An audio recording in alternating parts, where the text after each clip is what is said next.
Welcome back to Opening Statements. I'm Julie Grant. Our spotlight today is on the case centered around the death of college football player Bryan. Now, a witness who was believed to be dead in the case has now been found alive ahead of the trial for Pada's accused killer. So in 2006, we're going all the way back then, Bryan was a star player on the University of Miami's football team. The Hurricanes were 5 years removed from a national championship at the time, and they were prominent title contenders as well. But then in November, Bryan was found shot in the back of the head outside of his apartment. 15 years after his death, this man was arrested, Rashaun Jones. And what's more, he was a teammate of Pada's at the University of Miami. Now, the case was heading for trial in just a couple of days, but then it was discovered that an eyewitness to the shooting who was thought to be dead was found alive by an ESPN reporter. So now the trial has been continued to early next year. From the state's perspective, we are ready, and Sergeant Cremasini has been on the list, and he was made available for quite some time, and they just chose to wait to depose him at this point. Your Honor, if I may, first of all, that is absolutely incorrect. We have been in touch with our expert, Mr. Sawicki. However, when we took the deposition of Sergeant Cremasini had information that had not been turned over to the defense. It was not turned over to the defense until yesterday morning. That information has to be analyzed. And after it was being analyzed, it came to our attention that a Dahlberg motion needed to be filed. The reality is, once again, I'm in the same situation as the last time. I'm ready, but I'm not, because I need to do more things. So my concern is that today is sounding, like I've said before, the only thing I want is I am ready or I am not ready. I don't want an I'm ready but XYZ or, something of that nature, because that's not what sounding is.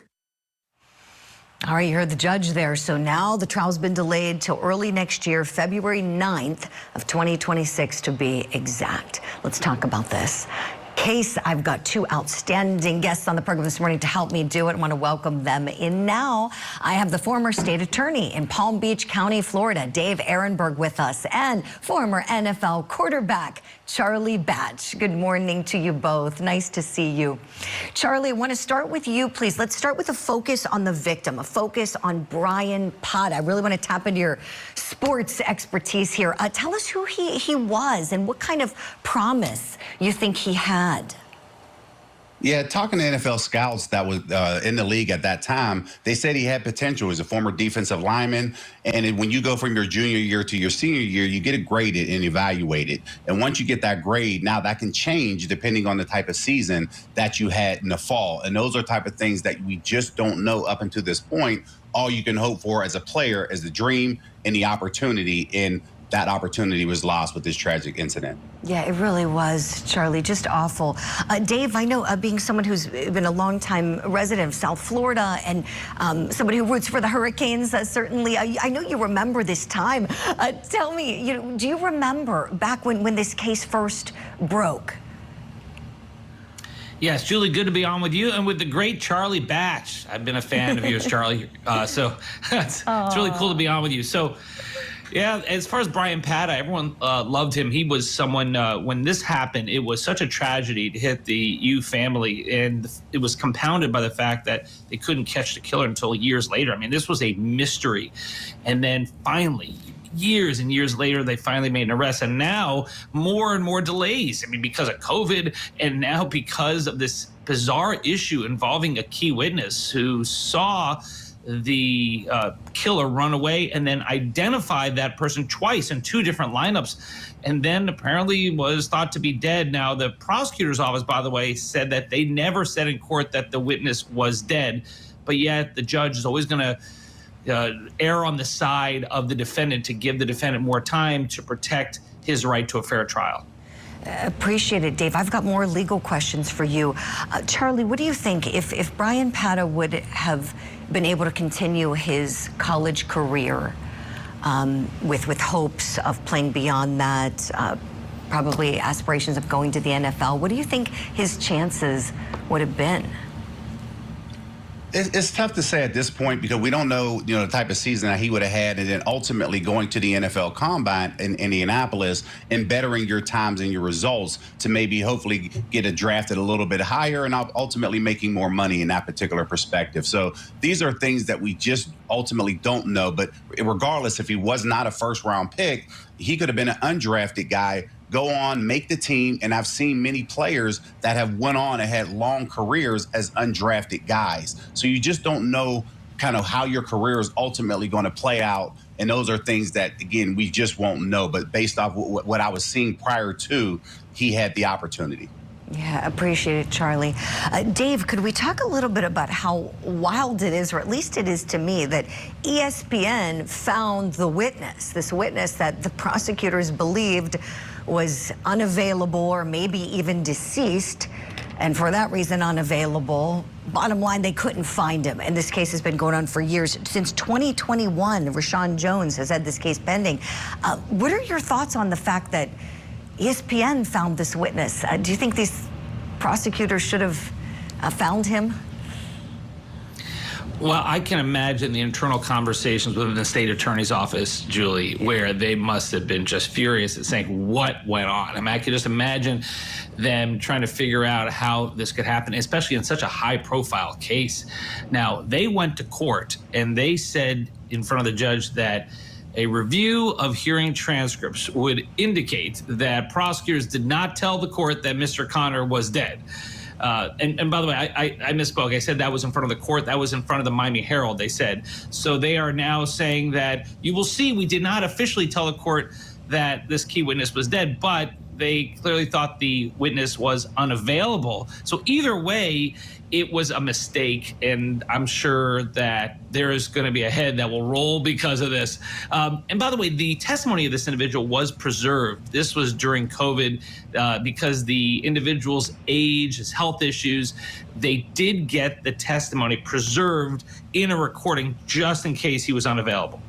Which is great. The witness is 81 years old now, so thankfully they have the preservation, as you noted, Dave.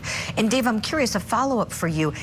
If for some reason the jury couldn't rely on this witness's testimony, I wonder if they have enough other evidence. I was trying to do some research. I could see some things that police noted that when they checked Rashaun Jones' cell phone records, that they contradicted where he actually was when he told them where he was at the time of the homicide, which happened right after a football practice. And apparently police also, according to ESPN, said that Rashaun Jones was trying to borrow some money to leave the area after the homicide. What do you think, Dave? Yeah, and the prosecutors have approximately 4 witnesses they're going to call. So this one witness is important, but it's not the only witness. And then there's evidence that the defendant had threatened Bryan Patta before, and Bryan Patta knew of it and spoke about it to someone. So this was not just random out of the blue. These two had beef for a while, and the victim was threatened allegedly by this defendant. And so I do think they have a legitimate case, but with any case that takes so long over so many years, witnesses die, memory fades, evidence spoils, so it gets tougher by the day. Yeah, most definitely, Dave. You know, and of course, these are allegations. Rashaun Jones is cloaked in the presumption of innocence. But just for the sake of our analysis, if we are to believe the state's allegations is true, that we have a teammate murdering another teammate after a practice, you know, following him, shooting him in the back of the head when he is unsuspecting and unaware. I mean, it's just, it's chilling. Charlie, I keep thinking about how a lot of the work you do, and perhaps, you know, our audience who's watching nationally and internationally may not even know this about you. After retiring from the NFL, you started a foundation to mentor young people, and you're doing up through college, the Best of the Batch Foundation. I'm just curious if this case kind of makes you think about how important those conversations are early on in keeping young people on the right track. Yeah, we talk about these things all the time. And like you mentioned, Julie, you've been a great supporter of Best of the Batch Foundation over the years. So we truly appreciate you for that. But we are an educational foundation and we service over 4,000 kids annually in 9 counties throughout southwestern PA. And one of the things that we starting to see right now is you having, kids that are walking into the building and they are normalizing death. And when you have a middle schooler that's saying to another middle schooler, hey, sorry about your loss, let me know if you need anything, without any emotions attached to it, this lets you know that these things that they're seeing is far too common in this particular case. So when we work with all the kids within our foundation, we make sure we have some of these tough conversations, because in school they avoid those, but ultimately we're living in the real life and we want to make sure that we can be a grieving center, making sure that we can get past those things. And when I see stories like this, it reminds me of my sister losing her back in 1996. And that was the inspiration of why the foundation was created. So it's one of those things that we never want another family to feel the way that we did, but ultimately, how can we help the next family moving forward? And I think the shocking thing about this case is the fact that these two were teammates. And when you're talking about going on the field, trying to get a win together, but ultimately now both have lost in this situation. Oh, Charlie, we're so sorry for your loss of your sister, and wow, how you carried on her legacy so beautifully. Batchfoundation.org for anybody who wants to check out the great work you're doing. You're right, we can't get desensitized to this, especially our young people. They can't think that murders are normal and that this kind of thing is appropriate. Thank you both so much. Charlie Batch, Dave Ehrenberg, great conversation. Again, next February, Court TV is tracking this trial. We will be there in the case over the murder of Bryan Pata.